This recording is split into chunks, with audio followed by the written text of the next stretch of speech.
বলেছিলেন যে 30 কোটি টাকা তার হাতের ময়লা সে বলেছিল, এবং এই বিষয়ে তাহলে তার বাড়িতে সিবিআই যাবে না কেন? তো এই প্রসঙ্গে তিনি বলেছেন যে শওকত মোল্লাকে বলুন সে দরখাস্ত করুক, সিডিসিবিআই পাঠাক আমার বাড়ি, আমি প্রস্তুত আছি। কি বলবেন? না দেখুন, এটা নওশাদ বলেছে যে আমার বাড়িতে 1 কোটি টাকার কাট পড়ে প্রতি বছরে, আর 30 কোটি টাকা আমার হাতের ধুলো। তাহলে 30 কোটি টাকা যদি হাতের ধুলো হয় আর 1 কোটি টাকা যদি কাট পড়ে, উনি কত টাকার মালিক? আমার প্রথম প্রশ্ন। দ্বিতীয় প্রশ্ন, 1 কোটি টাকার কাট পড়লে কত কোটি টাকা রান্না হয়? 20 কোটি, 50 কোটি টাকা। আমরা বলছি এই টাকার উৎসটা কোথায়? এই টাকার উৎসটা কোথা থেকে এলো? এটা গোটা ভাঙড় জানতে চায়, গোটা বাংলা জানতে চায়। ওনারা তো বলেন আমরা সৎ ব্যক্তি, মাথায় টুপি দিয়ে তো ঝরঝর করে মিথ্যে কথা বলেন। তা এইটা অন্তত সত্যি বলুক, কত ইনকাম আছে আপনাদের দুই ভাই? ওদের দুই ভাইয়ের কত টাকার ইনকাম আছে এটা আমার জানা দরকার আছে। গোটা ভাঙড়ের মানুষ জানতে চায় ইনকাম ট্যাক্সের ফাইলে ফাইলে কত টাকা আছে। এটা কি কালো টাকা না সাদা টাকা? আমি তো মনে করি কালো টাকা। তাহলে দীপক ব্যাপারী যে কথা বলেছিল যে 30 কোটি টাকা বিজেপির কাছ থেকে নিয়েছে, এটা তো অসত্য বলে কিছু নয়। আমার প্রশ্ন হচ্ছে এইটা, আমি কমপ্লেন করব কি না করবো সেটা আমার বিষয়। আমরা সব ছুঁচো মেরে হাত বন্ধ করতে চাই না। উনি যে কথা বলেছেন সেই কথার উদ্ধৃতি করে আমি বাংলার মানুষ জানতে চাই। বড় বড় ভাষণ তো দেন যে এই টাকার উৎসটা কোথায়, কোথা থেকে আসছে, দুই ভাই বছরে কত টাকা ইনকাম করেন, কত কোটি টাকা, এবং কোন সোর্স থেকে এই টাকাগুলো আসছে। এটা কি ফরেন মানি নাকি এটা নিজেদের মানে অন্য কোথাকার থেকে টাকা আসছে? এটাই আমরা জানতে চাইছি। আমরা অত ছুঁচে মেরে শুভেন্দুর মতো, নওশাদের মতো কথায় কথায় আমরা কোটে যাই না, এটা ওদের মনে রাখা উচিত।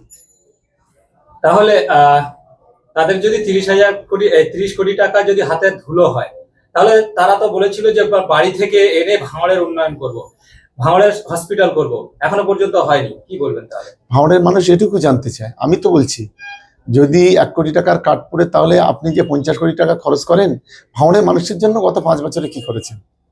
আপনি বলেছিলেন 21-এর আগে বলেছিল এই ফজা আব্বাস বলেছিল যে ওই ভাঙড়ে মেডিকেল কলেজ তৈরি করবে। কেন মেডিকেল কলেজ তৈরি হলো না?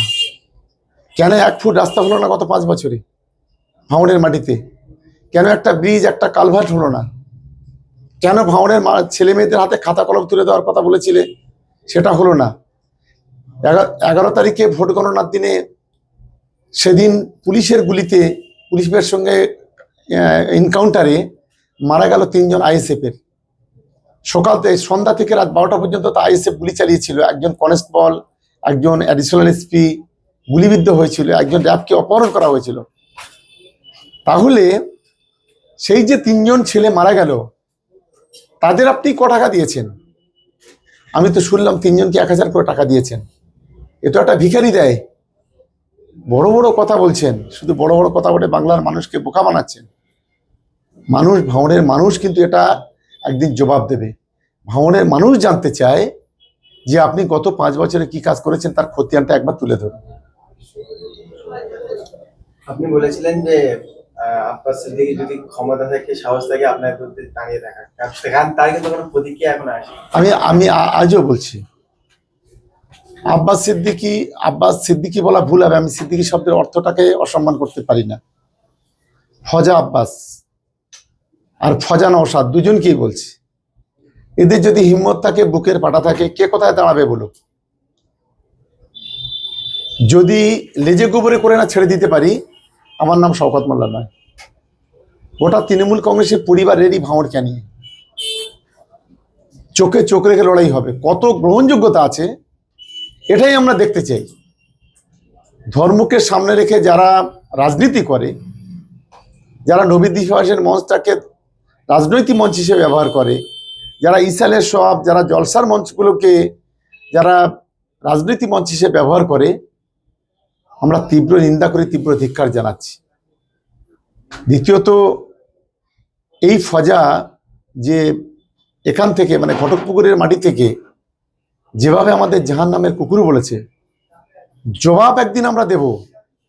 সুদে আসলে কড়াই গন্ডায় এখনো দিতে পারি, কিন্তু এখন দেব না। আমরা অত কাপুরুষ নই। তবে এইটুকু সতর্ক করে দেবো, ঢিল ছুড়লে কিন্তু পাটকেল খেতে হবে। নোংরামি বন্ধ করুন, গণতান্ত্রিকভাবে লড়াই করুন, আমরা প্রস্তুত। কিন্তু হুমকি দুমকি নোংরামি এ সমস্ত করবেন না। আচ্ছা, বিলকিসকে উদ্দেশ্য করে আপনি যেটা বলেছেন, অন্যদিকে সে বলছে যে বিলকিস, আমার যে কেসটা চলছে এই কেসটা শেষ হলে আমি করবো কি না করবো তারপরে দেখবেন আপনারা। মানে এটা তো লজ্জা থাকা উচিত। তো ও একজন বিধায়ক হিসেবে ওর গলায় দড়ি দেওয়া উচিত আমি মনে করি। যে আজকের হাইকোর্টের বড় বড় লয়ার নিয়ে, আজকের অ্যান্টিসেপ্টিক বেল নিয়ে, 11টা কন্ডিশন নিয়ে ঘুরে বেড়াচ্ছে। বিলকিস এসে বলছে আমি নওশাদের বউ, তার বিরুদ্ধে কেন মানহানি মামলা হবে না? আর এত যদি সাধু হলে তাহলে কেন ওখানে ওই অ্যান্টিসেপ্টিক বেলটা নিলেন? আপনার তো বুকের পাটা ছিল, আপনি নাকি বলেন আমি পীরজাদা। তা পীরজাদা যদি হয় তাহলে আপনি অ্যান্টিসেপ্টিক বেল নিলেন কেন? একজন মহিলা বলতে পারে মিথ্যা করে যে আমার ইজ্জতটা নিয়ে 3 বছর ধরে খেলা করেছে, আমার সঙ্গে 3 বছর ওটা বসা মেলামেশা করেছে। মেয়েদের সবচেয়ে মূল্য হচ্ছে তার ইজ্জত। সে অনেক কিছু মিথ্যা কথা বলতে পারে, কারণ ইজ্জত সম্পর্কে মিথ্যা কথা বলতে পারে না। আমরা ছোট থেকে এই সমাজের সঙ্গে যুক্ত, আমরা এটা বুঝি। আর কত আর ধামাচাপা দেওয়ার চেষ্টা করবেন? সাংবাদিক ফুরফুরার কোন এক পীরজাদা বলেছেন যে তৃণমূলের রাজ্য সম্পাদক কাজেম সিদ্দিকী মারা গেলে তার জানাজা নামাজ মুখ্যমন্ত্রী মমতা বন্দ্যোপাধ্যায় আপনার নাম করে বলেছেন। কি বলবেন? এখন যে বলেছেন আমি জানি, সে 10 বছর ধরে তৃণমূল কংগ্রেসের খেয়েছে, তৃণমূল কংগ্রেসের পড়েছে। মমতা বন্দ্যোপাধ্যায়কে চুষে নিয়েছে। যেভাবে যখন যেটা ইচ্ছা দরকার হবে তখন সেটা তাই করেছে। হঠাৎ করে মমতা বন্দ্যোপাধ্যায়ের সম্পর্কে কুৎসা অপপ্রচার কেন? এরা হচ্ছে স্বার্থান্বেষী মানুষ। এরা যেখানে সুবিধা পায় সেখানে চলে যায়। হয়তো একটু মাল বেশি পাবে অন্য জায়গায়, হয়তো সেই ধরনের কন্ট্যাক্ট হয়েছে, সেই কারণে চলে গেছে। যে পুলিশের গাড়িগুলো সামনে পিছনে আছে ওটা কাদের? কোন সরকার দিয়েছে? আর কোন পীরজাদারা সামনে পিছনে গাড়ি নিয়ে ঘোরে? আমরা ছোট থেকে দেখে আসছি। তামাম ফুরফুরা শরীফের হুজুর কেবলাদের আমাদের দেখেছি, কেউ কোনোদিন স্কট গাড়ি নিয়ে ঘুরে না। তো সরকারের বিরুদ্ধে কথা বলার আগে আমরা মনে হয় যে গাড়িগুলো নিয়ে ঘুরছে ওইটা আগে ছেড়ে দেওয়া হচ্ছে। আমি তো হলে ওগুলো আগে ছেড়ে দিয়ে তারপর সরকারের বিরুদ্ধে কথা বলতাম। আমি সরকার থেকে নিরাপত্তা নেব, সরকারের খাবো, আবার সরকারের পিছনে বাঁশ দেবো। আমি এদের বিরুদ্ধে খুব একটা কথা বলতে চাই না। আমার লড়াই হচ্ছে এই দুটো ভণ্ডর বিরুদ্ধে। জীবনের শেষ দিন পর্যন্ত লড়াই চলবে। ওর যদি ফের যদি বলছি বুকের পাটা থাকে, ও একবার এসে আমাদের এখানে ভোটে দাঁড়া। আরে কে কি বলছে না বলছে ওসব কথা আমরা গুরুত্ব দিতে না, ওরা বলতে দিন ওদেরকে। কাজেম সিদ্দিকী বলেছেন যে সে তার দাঁড়ানোর ক্ষমতা নেই, যদি দাঁড়ানোর ক্ষমতা থাকতো তাহলে 2021 থেকে দাঁড়াতো, সে যেখানেই দাঁড়াবে 110% থাকবে। কাসেম সিদ্দিকী সঠিক কথাই বলেছেন। এটা আমি পূর্ণ সমর্থন করি এই কারণে যে ও কাসেম সিদ্দিকী বলেছে যে আমি আমার ক্যামেরা নিয়ে যাব, আমার লোক যাবে, কোথায় উন্নয়ন করেছে একটা দেখাক। আর কিছু কাসেম সিদ্দিকী আগে কি বলেছে না বলেছে মানে সেটা আমি কখনো সমর্থন করিনি, কিন্তু এই কথাটাকে আমি পূর্ণাঙ্গভাবে সমর্থন করছি যে সঠিক কথাটাও তুলে ধরার চেষ্টা করেছে। তার জন্য তাকে গালাগালি খেতে হচ্ছে।